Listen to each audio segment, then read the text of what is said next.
Hello and welcome to Nationwide Today. I'm Elizabeth Omori and we are beaming live from Abuja. The last 1 year has been a period of reformation in the Nigerian Senate, a change that the actors themselves believe has redefined the Nigerian representative democracy by virtue of the nature of legislative and economic relationship. Ignatius Nkwo highlights the role of the Senate in the 5th year of the Buhari administration. 11 days after the swearing-in of President Muhammadu Buhari, the elected members of the National Assembly were inaugurated. With consultations and calculations were made, goals were weighed and strategic decisions taken at the inception of the 9th Senate. And the resolve was to move Nigeria forward through a mutual and working relationship among institutions of government, but with observance of separation of powers as provided in the Constitution. The first point of convergence with the executive was the screening of ministerial nominees. 43 of them were forwarded by President Muhammadu Buhari 14 days after the National Assembly inauguration, and all of them were confirmed after a painstaking screening. And that was the springboard that enabled the timely takeoff of the presidential cabinet, with more than 30 other appointments confirmed afterwards. The Senate continued with its patriotic disposition when it gave accelerated passage to the 2020 budget less than 3 months after it was presented by President Muhammadu Buhari, thereby reverting Nigeria's budget to January-December cycle. For this budget, for us to be able to tell Nigerians that we have excelled, oversight function is very, very, very important. I believe that this bill is tailored to meet the critical needs of the country at this point of our democratic evolution. We have given them the budget by passing it. We have given them the finance bills. We have given them the public procurement amendment bill. The role of the National Assembly in the sustenance of Nigeria's democracy through lawmaking was clearly understood by the legislators. Vivid and strategic, the Senate appeared to be firing on all cylinders to improve Nigeria's economy. Passage of bills that will shore up Nigeria's revenue was top on its agenda. The Deep Offshore and Inland Basin Act Amendment Bill, 3 Public Procurement Act Amendment Bills, and Finance Bill 2019 were passed and loan requests approved. Consultations, as one of the characteristics of representative democracy in the last 1 year, has been a major feature of the 9th Senate. Series of meetings have been held involving the executive and civil society organizations, some to resolve industrial disputes between unions and government, to review government policies and bills, and lately on the COVID-19 pandemic. In appreciation, President Muhammadu Buhari, in his communication to the National Assembly on Thursday, 29th of May 2020, commended the legislators for their commitment. Mr. President is occupying an office, and that office is for all Nigerians, irrespective of whether they are APC, they are PDP. In the past, the machinery of governance has been hampered by delay in the passage of annual budgets and confirmation of executive appointees, a story the 9th Senate is rewriting. Ignatius Nkwo, NTA News. In our true leadership, for many decades, Africa and indeed Nigeria have been confronted with leadership challenges, while many believe that African leaders lack the right values to drive development. Others are the view that the followers are also not playing their expected roles. It is against this background that the Nigeria Prize for Leadership organized the first National Leadership Dialogue with the theme, Rethinking Leadership, Vision, Creativity and Capacity of a Transformer. Africa, a continent blessed with abundant resources, yet bedeviled by snail-paced development, most of which are a result of leadership. Discussants of this webinar x-ray the colonial and post-colonial era, all of which have a mix of the military and democratic rule to address the leadership crisis in the country. Experts say there is the need to come up with policies that will engender national cohesion and integration, as well as build systems that foster peace, justice, and equity. Everybody thinks that to make the country better, you have to point at the sitting president, you have to point at the sitting governor, you have to point at the sitting chairman of the local government, and of course, national level. Yes, politics has a role to play. Discussants at this event are of the view that there must be a clear definition of leadership responsibility and carry everyone along. Nabuja, Dumi, Dia, NT News. The 5 years administration of President Muhammadu Buhari has reestablished Nigeria's position and influence in the ECOWAS and global arena, with successes recorded in security, economy and world politics, as well as steering affairs of many international organizations by Nigerians. Harman Jabani takes a look at some of the diplomatic and international breakthroughs in Nigeria's experiences.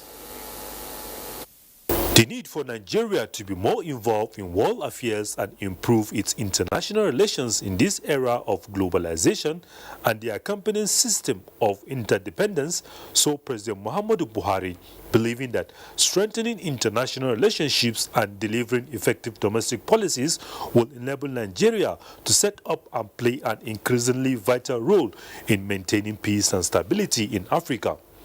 Regarding its rightful place in the international community, which saw the country getting the position of Deputy Secretary General of the United Nations, President of the UN General Assembly, President of the International Criminal Court, Secretary General of the Organization of Petroleum Exporting Countries, among other positions.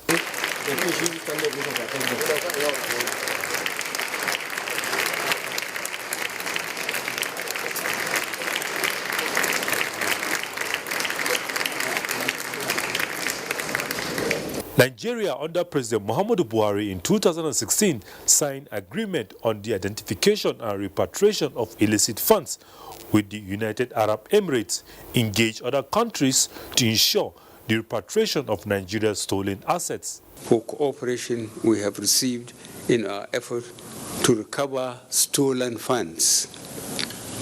Our two governments have put the machinery in place for their respective attorney generals to collaborate in ensuring the return to Nigeria of over 500 million United States dollars of looted funds siphoned away in banks around the world. Nigeria was one of those countries that signed on to the Global Forum on Asset Recovery principle. And one of those principles is the inclusion of civil society in asset recovery negotiation process. That for me is something that is remarkable. And we also need to commend the President. And because of the engagement with civil society, it has really helped to convince the international community, particularly with the restitution of the Abacha theory. The Buhari administration has mobilized international support for war against Boko Haram, forging strong partnership with the United States, the United Kingdom, France and Germany, ECOWAS, the AU, the UN, which made the country to finally agree to sell weapons to Nigeria, seeing the number of terrorist-related deaths in the country dropping by more than 80% since 2016 by Global Terrorist Index report of 2019, and freeing more than 16,000 hostages from captivity. Nigeria is a valued partner and a good friend. I look forward to working closely with you to deepen our cooperation and forge an even closer partnership. The United States is committed to working alongside Nigeria as we seek a future of strength, prosperity, and peace. I especially want to thank President Buhari for Nigeria's partnership and leadership in the fight against terrorism. He's been a real leader. They're so willing to really engage with us. And he kept on making the point that they're not looking for political gain. They're not looking to dominate any country economically, but it is just that's a sense of solidarity. Nigeria joined the Open Government Partnership, participated in the London Anti-Corruption Summit and Commonwealth Conference on Tackling Corruption, but in 2016. The designation of President Muhammadu Buhari as the African Union Anti-Corruption Champion and West Africa's COVID-19 Champion shows great respect Nigeria is getting from the countries around the world. I think that is a demonstration of the integrity that has been brought into office by the President and his administration, and the stature, the new stature, the recognition of the importance of Nigeria, not only in Africa, but globally, in terms of what the capacity that we have to do good in terms of global governance. The leader today that we have in Nigeria is one the world has been waiting for. And because he has stepped forward to lead our country, Nigeria is seen in a new and a different, very positive light by the global community. Experts say Nigeria's diplomatic and international relations has improved greatly in the last 5 years of Buhari's administration, and the last 3 years will cement that for the future. Hamman Jabani, NTA News.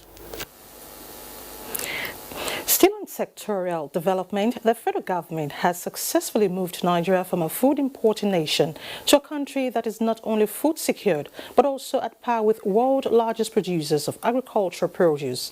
In this report, agriculture correspondent Musa Babalu takes a look at what led to this development. Trucks of fertilizer diverted or stolen, termites eating up tractors, wind sweeping away heavy-duty farming equipment. These were some of the tales that greeted the ears of farmers and people whenever government officials want to cover up their shoddy deals. The gullible people had no option. They resigned to faith. These agriculturalists say contributed largely to the decline in yield output of farmers. Missing gap in production, missing gap in agricultural activities that affect the life of this country, that affect food security. This has become tale of the past following steps put in place by the Buhari administration that put an end to corruption in input value chain. The agreement signed between Nigeria and Morocco on the supply of phosphate, a major ingredient in making fertilizer, was the first step taken to eradicate corruption in the sector. 22 blending plants with combined installation capacity of more than 2.5 million metric tons were resuscitated. Because of the Presidential Fertilizer Initiative, has helped to stimulate investment in blending plants, blending factories. So you have more blending plants today. And these blending plants today together have a combined capacity of about 4 million tons. To further make it easy for farmers, the price of 50 kilograms of fertilizer was brought down to 5,500 naira. Our farmers have made great strides in local production of rice, maize, cassava, poultry, fertilizer, fisheries, and system. The rice production shoots up from 3.7 million metric tons to more than 18 million metric tons. Nigeria is also leading other African countries in maize, sorghum, groundnuts, millet, yam, cassava, among other produce. The government has also pushed for the revival of the moribund textile industries with the injection of 100 billion naira.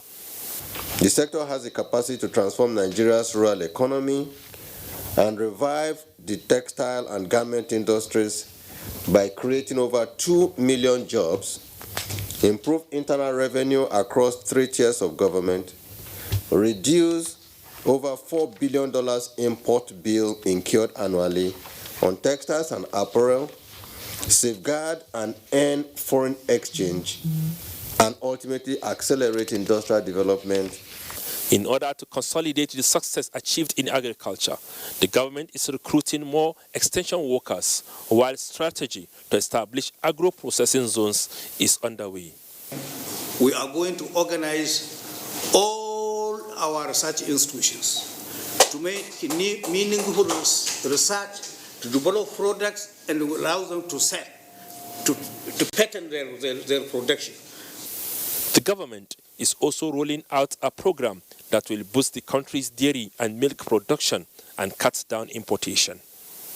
In Abuja, Musa Baba Aliyu, NTA News. For more reports on Nationwide, let's join Adeola in Lagos. Hello, Adeola. Hello, Lizzie. The Nigerian Navy has once again presented palliatives to Nigerians at the grassroots in Ota, Ogun State. Abolore Ogbara reports that the gesture is part of activities to commemorate the 64th anniversary of the Nigerian Navy. The mission to Ota by the Naval Training Command was to deliver food and other essential products to residents who may be affected by the COVID-19 partial lockdown. 250 households, made up of mostly the vulnerable, benefited from the gesture. The Olota of Ota, who was represented, appreciated the Nigerian Navy for identifying with the community. What they have done cannot be overemphasized. You will see that with the present situation we find ourselves in the world via this issue of the pandemic, the less privileged, they are seriously suffering. So for the Nigerian Navy to now come to the aid of our people at this point in time is highly appreciative. So we are glad and we are happy that we have them as a member of our community. Acting Flag Officer Commanding Naval Training Command, Rear Admiral Idowu Yusuf said the Navy is empathetic about the plight of the needy at this critical period. Just to also support the communities, and that's why the Chief of Naval Staff has sent us here with these palliatives. We have just 250 families just to assist them. The Navy plans to extend same largesse to other communities. In Lagos, Abolore Ogbara, NTA News. As community transmission of COVID-19 continues to rise, measures imposed by the federal and state governments to stem the spread of the virus may not achieve desirable results, considering the non-adherence to the social distancing guideline at most markets in Lagos State. Nosa Usula, who visited some markets to evaluate the level of compliance, completes the story. Since the gradual easing of lockdown began in Lagos, residents have been trooping out en masse for their normal businesses so as to meet up with the 3 p.m. deadline when most business transactions are expected to be concluded. In the midst of the rush by residents, they failed to comply with the social distancing rule, especially in marketplaces. Visits to some major markets in the state observed total lack of adherence to social distancing among customers and traders. Kehinde Musedik, the Babaloja of Elemoro Market in Bogije Ibejuleki area of Lagos State, who admitted the failure of traders and customers to maintain social distancing, said they are aware that the virus is real and deadly and that they are doing all they can to protect themselves by insisting on the usage of face masks and hand sanitizers at the market. I advise my people in this market that they should try to use this mask to cover their mouth and nose, so to avoid carrying coronavirus. To our people is to play safe. Lagos State Commissioner for Health, Professor Akin Abayomi, advised residents to comply with government's directive on COVID-19. As you know, the COVID-19 is expanding with active community transmission. We do have COVID-positive people who develop moderate to severe or even critical disease. The commissioner gave an assurance that the government will vigorously pursue its agenda to ensure good health and well-being of Lagos residents. In Lagos, Nosa Usula, NTA News. Nationwide will continue in Abuja after this break. Stay on.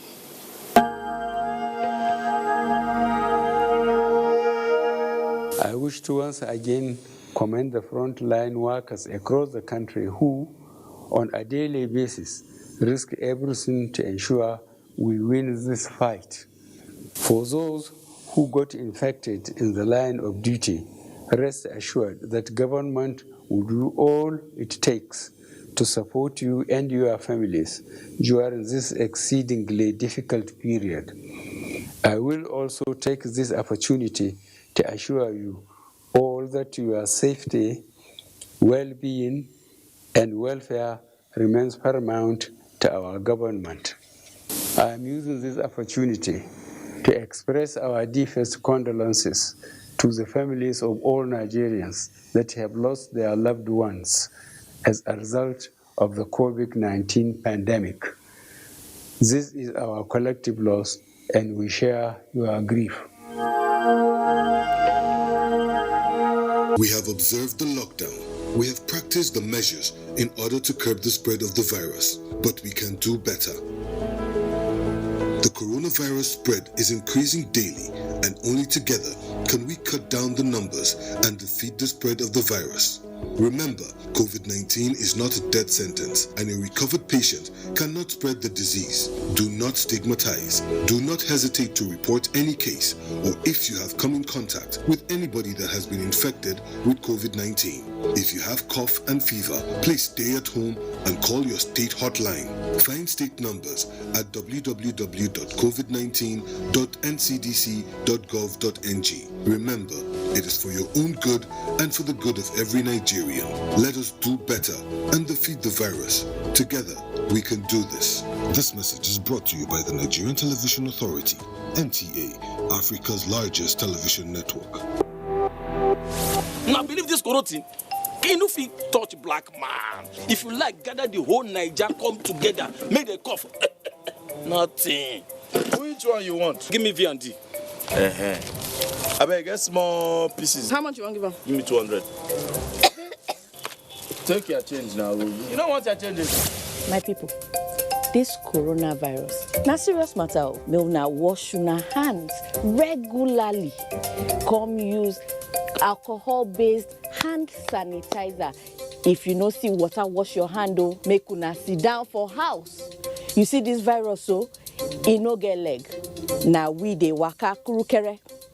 No waka around, make the virus for die. No forget, say, the betterment of our people. Now for your handy day. This message is from the Akinfade Foundation in partnership with the National Orientation Agency with support from MacArthur Foundation.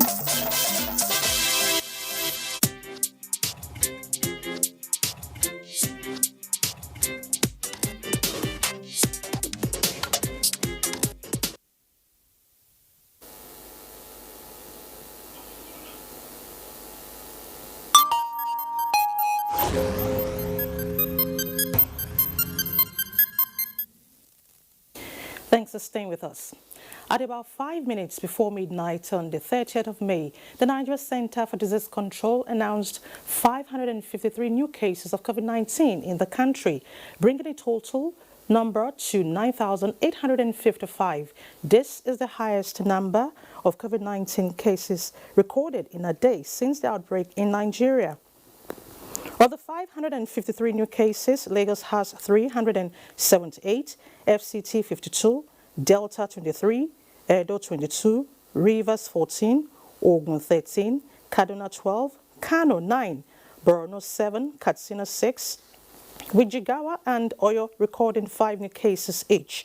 Yobe and Plateau have 3 new cases each, while Osun has 1 new case. Lagos still leads the COVID-19 chart with 4,755 cases, followed by Kano with 951 cases and the FCT with 616. A total of 2,856 COVID-19 patients have recovered and discharged, with 273 deaths recorded. For the federal government to thrive in its fight against the COVID-19 pandemic, efforts must be channeled towards assisting all states of the Federation in combating the disease. This is the position of the Cross River State government during an update on COVID-19. Justina Etim reports. Despite the rising case of COVID-19 in the country, Cross River State remains the only state yet to report any confirmed case of the disease. However, The COVID-19 free status of the state has generated controversy as the State Commissioner for Health says there is conspiracy and pressure from different quarters that the state is concealing cases of COVID-19. As a state at this point, we want to clearly say we've fought a good fight. We have run our race. Dr. Edu says the hype given to coronavirus by relevant authorities is undermining the management of other diseases, thereby jeopardizing the health of several Nigerians who are now afraid to visit health facilities. I'm sure we were like the very first state in Nigeria that distributed 5,300 PPEs in January to both the teaching hospital, general hospitals across the state, primary health care centers, of course, the military, paramilitary, private hospitals. The commissioner believes that if the federal government gives more assistance to the states, there will be the ability to meet its requirements in the area of testing, surveillance, and more. In Calabar, Justina Etam, NTA News. And Mohammed Ibrahim in Maiduguri has the next set of reports for us. Hello, Mohammed.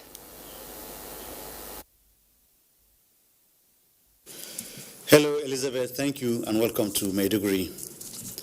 Borno State government is poised to provide security to 28 agrarian communities on the shores of the Lake Chad to enable them cultivate their farms this rainy season. Governor Babagana Umara announced this while briefing newsmen shortly after inspecting trenches being excavated by the state government to safeguard farmers within the area to enable them access their farmlands. Mohamed Goni reports. Excavation of trenches to cover 28 agrarian communities is part of the security measures taken to protect farmers in their homes and on their farmlands. Governor Babagana Umara said government intends to ensure military presence outside the excavated trenches so that the 28 communities will be resettled to access their farmlands. As soon as the total numbers is known to us, we shall identify their needs so that we can provide them with some agricultural inputs. But most importantly, how can we support them with building materials so that they can rehabilitate their homes by themselves. The excavation work started from Alo down to Molei, close to the federal government silos along the Mboa Highway. The governor had earlier interacted with Bali, Jimmy, Koreri, Gamberi, Yauri, Bale Shuari, Hassanari and Mamanti communities, where he encouraged them to remain in their communities as government has taken all necessary security measures. As part of the visit, Professor Babagana Umara addressed officers and men of the 251 Task Force Brigade, where he announced government's donation of 600 bags of rice, 600 cartons each of spaghetti, macaroni, noodles, and gallons of cooking oil, among others. The Commander 251 Task Force Brigade was full of gratitude for the gesture and reassured commitment to ensuring that farmers return to their farmland by providing the much-needed security for them. In Maiduguri, Mahmoud Goni, NTA News. As part of activities commemorating the 47th anniversary of the National Youth Service Corps, the scheme in Borno State distributed palliatives to internally displaced persons taking refuge at the NYSC orientation camp in Maiduguri, housing the displaced persons. Medical outreach was also conducted at the IDP's camp to support health of the victims of the insurgency and COVID-19 prevention. Jadwa John Justin reports. During the heat of the Boko Haram insurgency, the National Youth Service Corps gave out its orientation camp to provide solace and shelter for thousands of displaced communities across the state. This followed the shifting of NYSC camp orientation exercise for Borno to other states due to security concerns. Clocking 47 years in existence, the scheme deemed it fit to distribute palliatives as well as conduct medical outreach to IDPs taking refuge in the NYSC IDPs camp. The beneficiaries expressed appreciation to NYSC Borno State for giving them some sense of belonging. Last time haka suka zo suka yi mana tallafi mun ji dadin shi. Ubangiji Allah ya saka musu. Haka muke so. Execution of community development services as well as participation in various governmental activities by the National Youth Service Scheme are all part of its mandate to national development. In order for us to reach as many households as possible, that's why we choose to meet them at the IDP camps, because this is basically their home now. Successes recorded by the scheme are tremendous, and we keep on counting. The current management of the NYSC are doing a lot to reposition the scheme to align with the demands of the current times. The NYSC scheme pledged its continuous support to the Borno State government in its quest to manage and curb the spread of COVID-19. In Maiduguri, Jadwajon Jesni, NTA. That is all from Maiduguri. Nationwide continues in Abuja. Thank you so much, Mohammed. Nigeria and other 15 past African leaders have continued to identify with the president of the African Development Bank, Akinwumi Adesina. This is coming as 15 former African leaders and past presidents of the bank passed a vote of confidence on Dr. Akinwumi Adesina following allegation of misconduct. Musa Babaliu has details. Nigeria over the years has been a major shareholder in the African Development Bank since its establishment in September 10, 1964. The country is controlling 9.1% of the total share of the bank, followed by US, Egypt, Japan, South Africa, among other shareholders. The bank has successfully elected 8 presidents, and Akinwumi Adesina is the first Nigerian to hold that position. He enjoyed the support of President Muhammadu Buhari and other African leaders, who unanimously endorsed him in May 2015. We're going to invest $24 billion of our own money into agriculture over the next 10 years so that Africa can be totally food self-sufficient. And secondly, Africa can participate in global value chains. As his first tenure ended and he was endorsed by an African leaders for a second time in office, there comes an allegation of what was described as whistleblowing against the Akinwumi Adesina. On 15th May this year, the governing board of the bank exonerated the AFDB's president from all the allegations leveled against him and declared him free to contest his second term in office. Not satisfied with that, the United States is now calling for independent probe with an agenda of pushing the first AFDB Nigerian-born president out of office. Other shareholders of the bank, including past African leaders, are emphasizing that based on the principles governing the bank, no nation has the power to remove the president or any director of the bank. President Muhammadu Buhari, in a letter through the Minister of Finance, calls for the respect of the laws and guidelines of the bank. The president recalls the success story and achievements of Akinwumi Adesina, which include securing a general capital increase of $115 billion, the largest in the history of the bank. The election of Akinwumi Adesina as the AFDB president, earlier scheduled for May 2018 this month, was shifted to August 27th and 28th due to COVID-19. Adesina is the sole candidate contesting for the position. In Abuja, Musa Baba Aliyu, NTA News.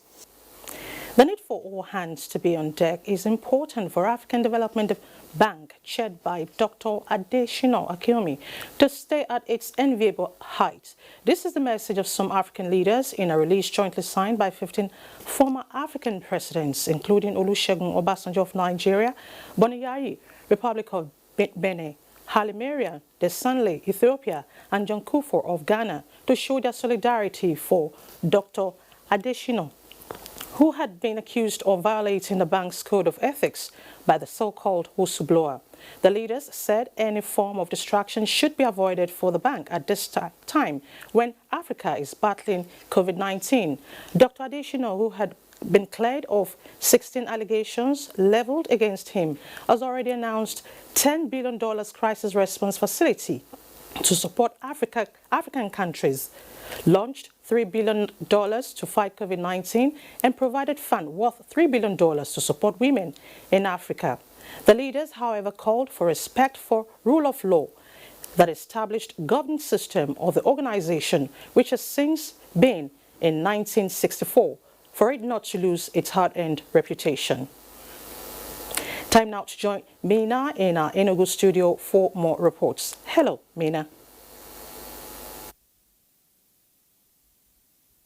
Hello, Elizabeth. Good evening and welcome to Enugu. Anambra State Governor Willie Obiano has urged federal government to declare a state of emergency on erosion sites in the state. The governor made this known when he inspected a 35-meter deep erosion control site at Nkisiaroli and Obelago in Onitsha. Ndem Kalu has details.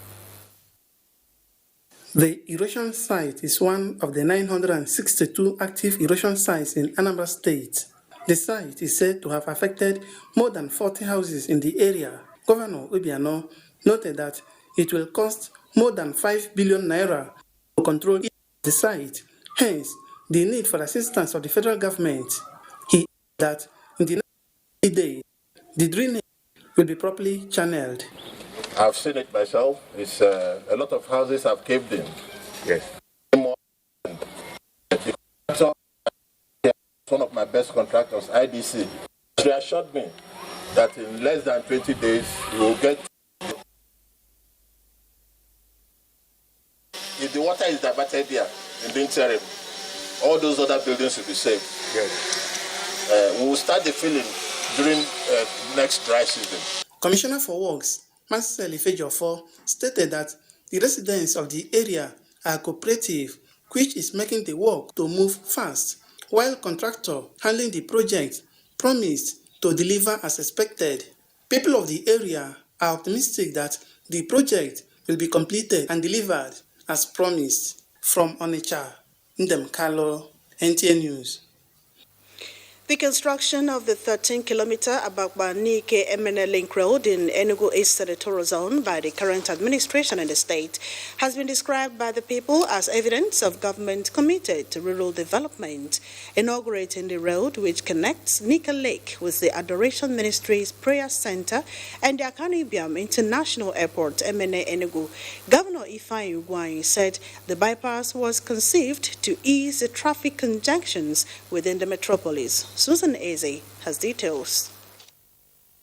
The 13-kilometer road beginning from Nike Lake Junction, traversing Harmony Estate, Amoji Nike, Adoration Pilgrimage Center, Oriemene, is a virgin road constructed through the forest of Umuchibo community, Enugu East local government. The road provides easy alternative to the industrial satellite town of Emene, especially to the Akanu Ibiam International Airport and the popular Adoration Prayer Ground from the ever-busy Nike Lake Road. The project, according to the State Commissioner for Works, was a taste of engineering expertise for which his ministry is glad to have completed. For the Spiritual Director, Adoration Pilgrimage Center, Reverend Father Ejike Mbaka, the new road is nothing short of a miracle. There was no road of any kind here before now. In fact, this road is a miracle. I dreamt of it, I envisioned it, the governor achieved it. Conceived to ease traffic within Enugu East Zone, open up development at the Harmony Estate, Emene, and its environs. The road, according to Governor Ugwuanyi, exemplifies government's procurement policy of initiating and completing projects.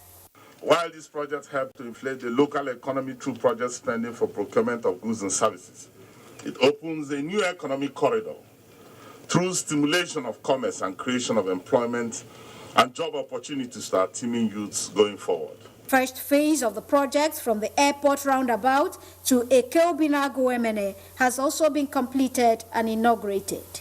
In Enugu, Susan Eze, NTA News. And that's a bit from Enugu. Nationwide continues in Abuja with Elizabeth after this commercial break. The number of the COVID-19 cases in Nigeria is increasing daily, with many more tests ongoing. The battle of testing, isolating, treating, and attending to the affected persons rests heavily on the shoulders of our health workers, constantly putting their lives on the line and at risk to contain this virus, save and protect the lives of millions of Nigerians. To these health workers, we at the Nigerian Television Authority, NTA, on behalf of millions of Nigerians, say a big thank you for all that you have done and are doing. To the security agencies enforcing the lockdown and every other frontliner, we say thank you for putting your lives on the line to save ours. There is no amount of words that can quantify our gratitude. Thank you. This message is brought to you by the Nigerian Television Authority, NTA, Africa's largest television network. As a strong immune system increases the chances of victims surviving COVID-19. A corruption-free society creates opportunities for citizens to thrive and prosper. Build your immunity. Stop corruption now. Report all acts of corruption to ICPC on this toll-free number 0800 2255 4272. This message is brought to you by ICPC and NTA. 25th February 2020, Nigeria. It is real. It is a nightmare. It is killing people all over the world. It is COVID-19.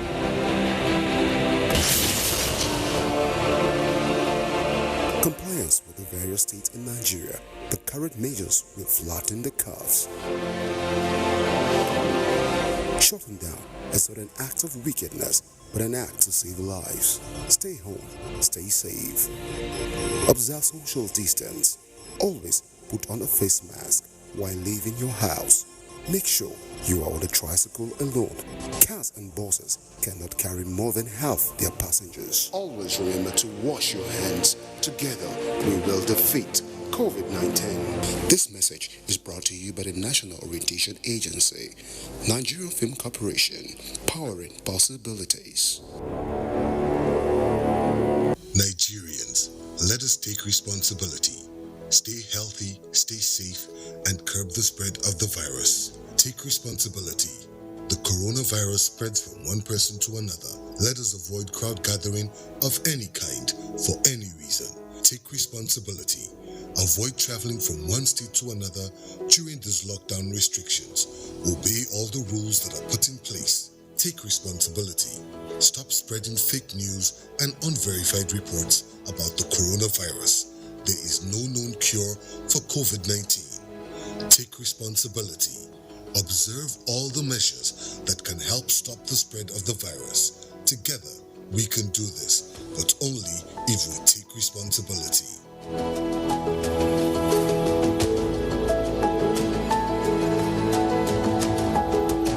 This message is brought to you by the Nigerian Television Authority, NTA, Africa's largest television network.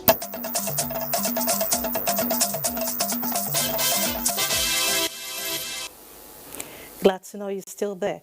Our next port of call is Jos, and Zinret will be our guide. Nice to see you, Zinret.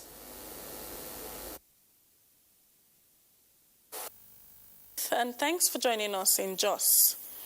The Plateau State Police Command has read the Riot Act to kidnappers and other criminal elements terrorizing residents of Plateau State, warning that there is no hiding place for criminals in the state. The Commissioner of Police, Mr. Edward Ebuka, disclosed this while parading some suspects responsible for murdering late Dr. Nandi Drenkat of the University of Jos and other robbery suspects apprehended across the state. Ekemaran Kaneng Ladoja has details. Mr. Ebuka revealed that, in synergy with the DSS, 2 members of the gang of kidnappers who murdered the late UniJos lecturer Dr. Drenkat and kidnapped his daughter were captured, and they confessed to their crimes. In what I believe will be a case study in synergy between security agencies, the Department of State Security in Plateau State, we are able to track down 2 other members of this notorious gang of kidnappers. 2 firearms were recovered, an AK-47 rifle with 2 rounds of ammunition, and a Beretta pistol with 7 rounds of ammunition. Interestingly, this Beretta pistol was stolen from late Sergeant Jonathan Danlami. One John Nanzing Ladong of Gero area in Jos South local government area was also paraded for impersonating a captain of the Nigerian Army and was caught with different uniforms and dangerous weapons. The Commissioner of Police also confirmed an attack in Miagoda claimed the lives of 4 people. A message to the hoodlums on the plateau is the Tea Party is over.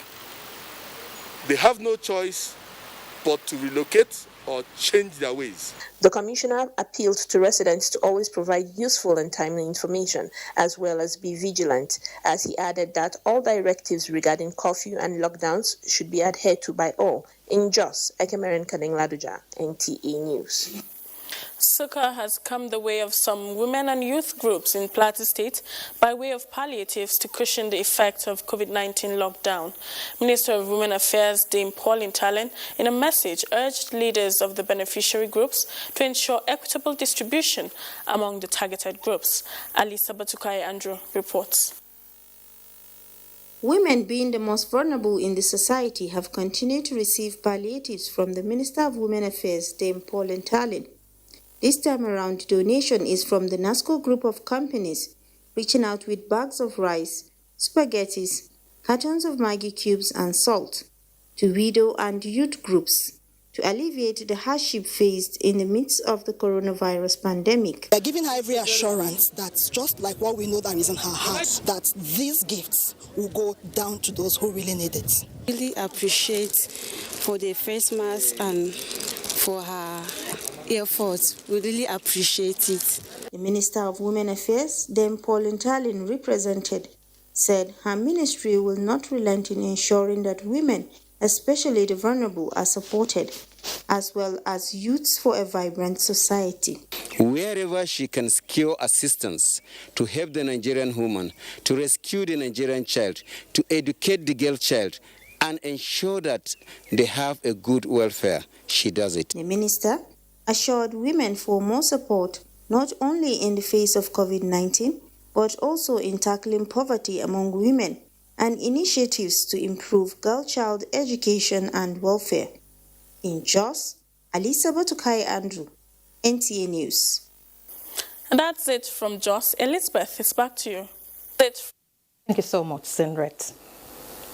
Now to security. Citizens and community leaders in Akwa Ibom State are re-strategizing with the police to expose and crack down criminally minded persons in their communities. At a security gathering in Ethim Airport local government, the people were emphatic that there would be nothing hidden.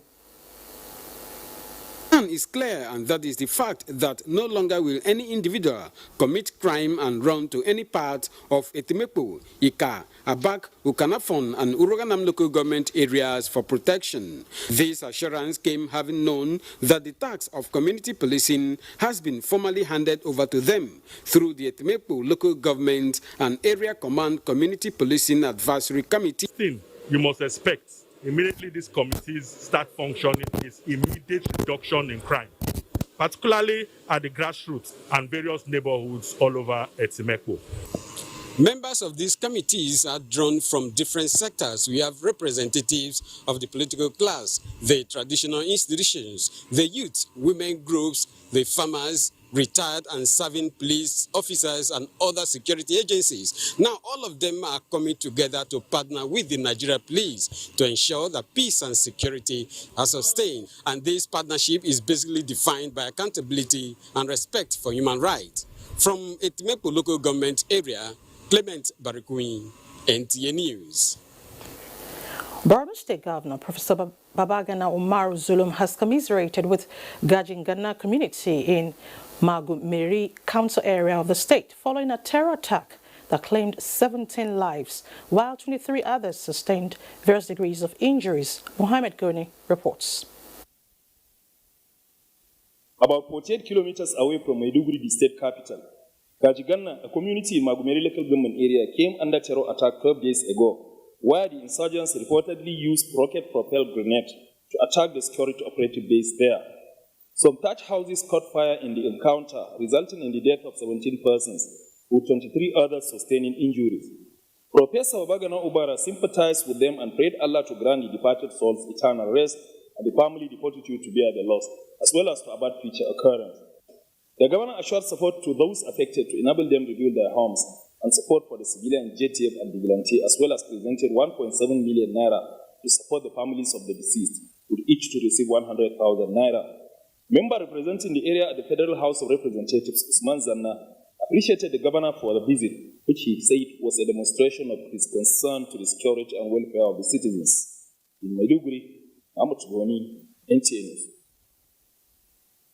way for residents of Anguhan community in Gwet West local government area to return home after the series of attacks on the community by suspected bandits, as Governor Summer Autumn has pledged to rehabilitate the community. Charles Abba reports. Anguhan community has continuously come under attacks by suspected herders and unknown gunmen, resulting in loss of lives, destruction of property, and displacement of people. The governor, who attended a burial of the area, lamented the level of devastation and the bad condition of the access road, including the shattered state of the only primary school in the community. He expressed his commitment to beef up security in the area and attend to the road and school to enable the people to return to their ancestral home. The only thing God has given us is family, and so our people must stand. In the next few days, I'm going to give attention to this place, and I believe that the security agencies will support me to ensure that our people are no longer harassed. Some of the community leaders who appreciated the governor's gesture were optimistic that economic and social activities would bounce back at the time the projects have been executed. Charles Abba, NTA News. Next is Sports Update with Amanze Marcus.